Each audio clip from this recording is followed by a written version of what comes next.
que estás en gloria.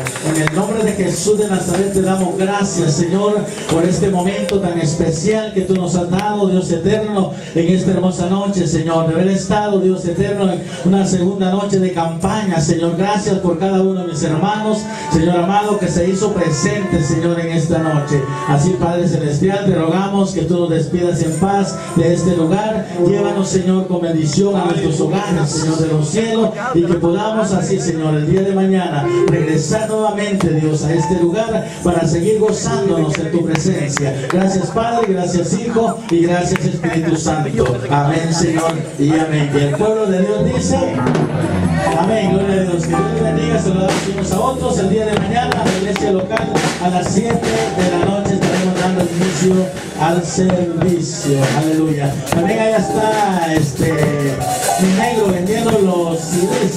Gloria a Dios, ¿verdad? Acérquese a la parte de atrás.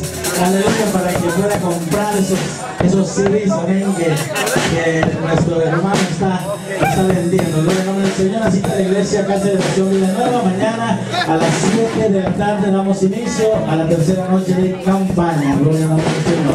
Aleluya.